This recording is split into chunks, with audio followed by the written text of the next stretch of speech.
we still keep on chasing the shadows. So Goswamiji says that I have hope in you because you come even to those who have not been even inviting you. You come by yourself, Rama. I'm waiting. So over here we find Goswamiji's this aspect of devotion. In another place, he shows this, that it is a little humor over there. When Bhagavan Ram is going for Vanvas in the exile, and he has to cross the river, so that prasanga, that of Kevat prasanga, Kevat means the boatsman, Navik Kevat.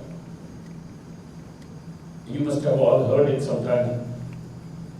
So this Kevat comes and he says, Rama, before you climb my boat, because the word boat in Sanskrit language is nauka, it is feminine gender. And that is a very beautiful thing. He wants to wash Bhagavan's feet. He wants to do that seva. Vishnu or Pada Sevanam. But how is he going to have that opportunity of washing Rama's feet? And he says, wait Rama, please wait. Before you climb my boat, which means that you will put your feet into my boat and my boat may turn into another woman. Because you have done this before. And I don't want this kind of a problem now. So, if the dust of your feet has got this quality, let me wash your feet. And so, this Kevat, the boatsman, uses this prasanga to express his devotion so that he can get an opportunity to wash Rama's feet.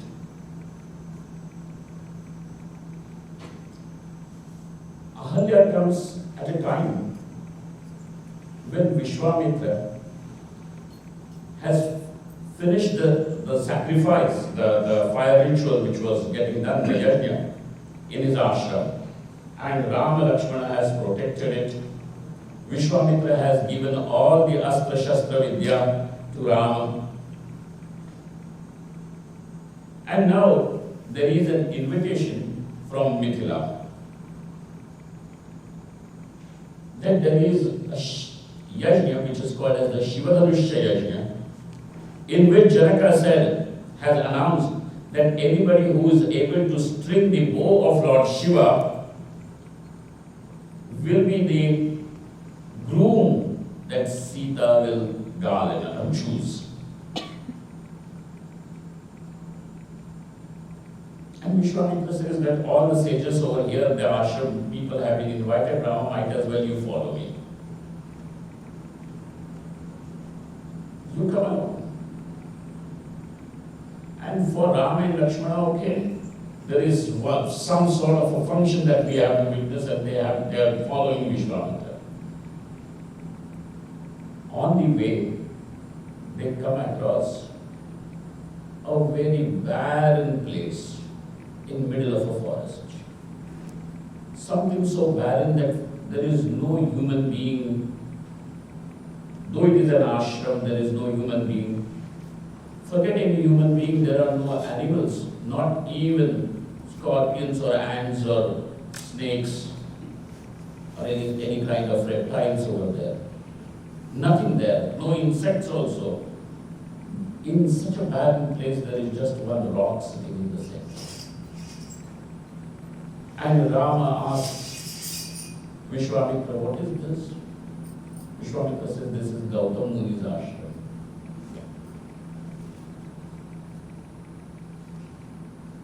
Go forward, Rama, and just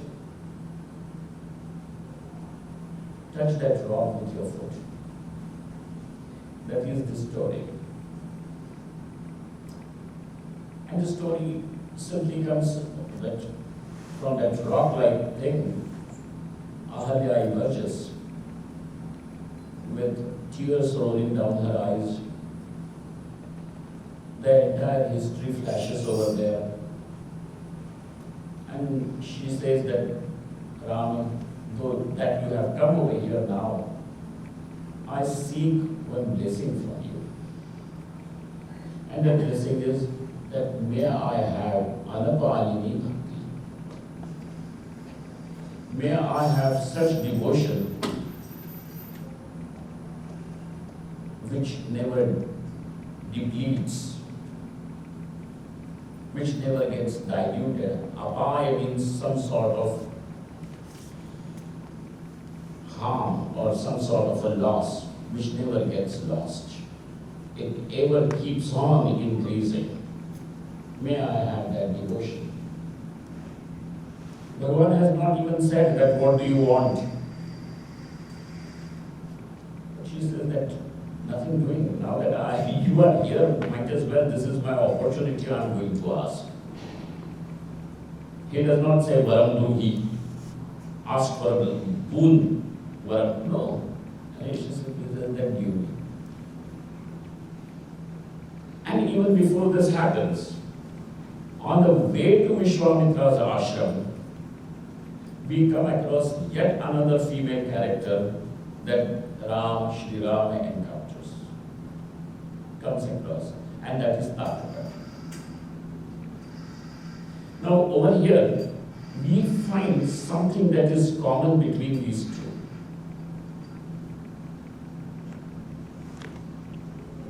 You will be surprised that what is it that you are able to see is common between Tataka and Ahalya.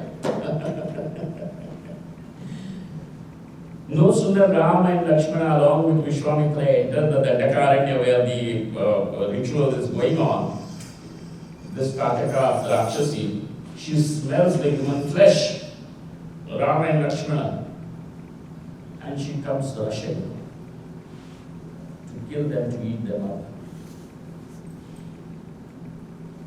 And Vishwamitra says that, Rama, what are you looking at? Let your arrow leave the string of your bow. Shoot her. Rama says, she is a stree. She is a woman. How can I do that? And at that time, Vishwamitra gives a very important lesson. He says, stree or not stree is not the thing. When the justice has to be delivered, it is delivered by looking at what is the nature of crime that is done by a person. And Tataka is such who has killed several rishis, Rishiputras, destroyed several of their sacrifices. And therefore Tataka is one who is now eligible for punishment. And that danda has to be given to her. On the other hand, there is Ahalya, who already is facing the punishment in form of that curse from her husband. Tataka is given punishment, Ahalya is released from punishment. Then what is common between both? Punishment is not a common thing. What is common is no. What is common is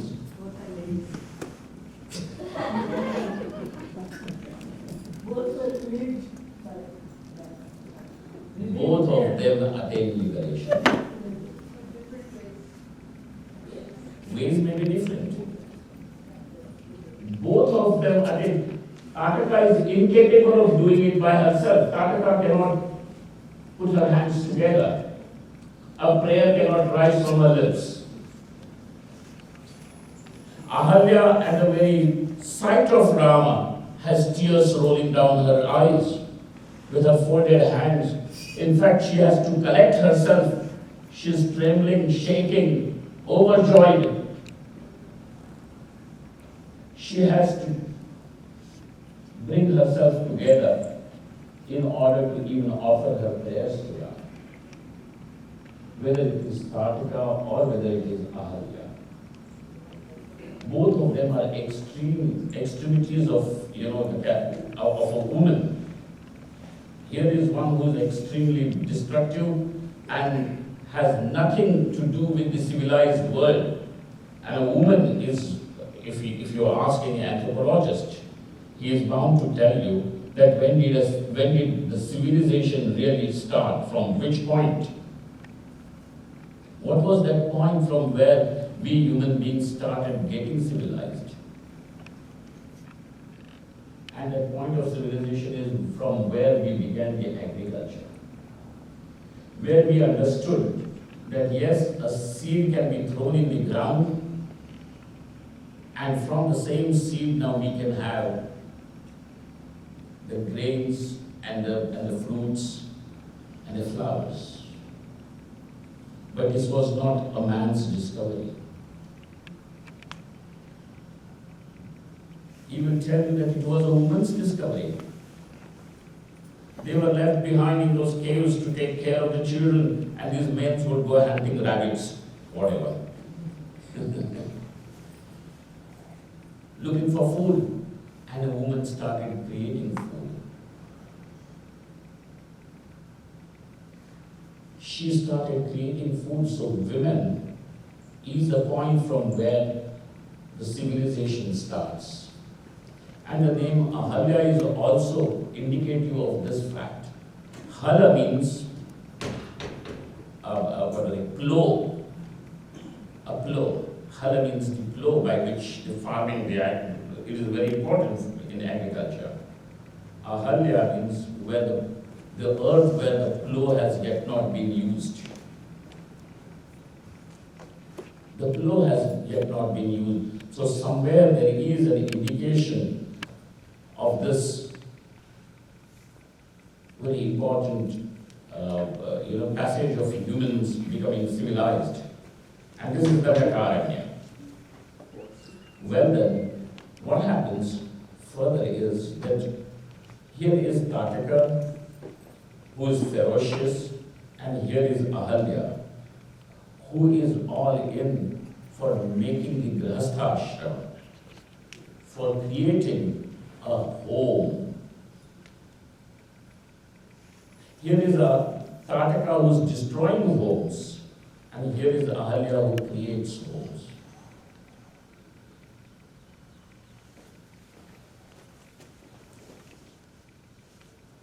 And in both the cases, when Rama's bow, the arrow, pierces Kartika's heart, Kartika is also released from that bondage. She also attains liberation. And Ahalya attains liberation, but yet with one more step in between. And this is very interesting. That step is, Goswamiji says in the Ramayana, shows that Ahalya, with folded hands, has asked for devotion, and Rama not only gives her devotion, but it is said, goes to the Patiloka, which means meets her husband again. There is this very important thing in between. And it suggests and it shows that Gautam Rishi, who had given up, abandoning his own wife, now accepts her back.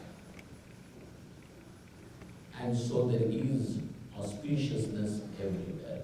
There is no dissatisfaction anywhere. Everything seems to be, it is in harmony. Well then, let us go to the discussion of the standards that are set by of Pakivratya. This is very interesting, very nice. And people would create why this word itself is not good, and